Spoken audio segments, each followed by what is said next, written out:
Kinilala ng Senado ang kontribusyon sa bansa ng JIL o Jesus is Lord Church Worldwide sa pagdiriwang ng ika-46 na anibersaryo ng pagkakatatag ng simbahan. Ipinresenta ni Senate President Cheese Escudero ang Resolution number 202 bilang pagpupugay sa simbahan.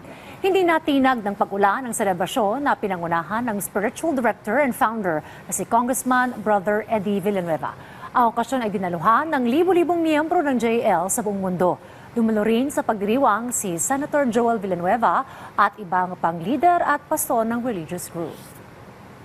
So nakakataba po ng puso at overwhelming yung suporta ng buong Senado, Kamara at buong pamahalaan na kinikilala yung kahalagahan ng ginagawa ng JIL Church para ihulma at ipanday ang katauhan ng bawat mamamayang Pilipino to become part of the solution and most especially in serving the best interest of our people.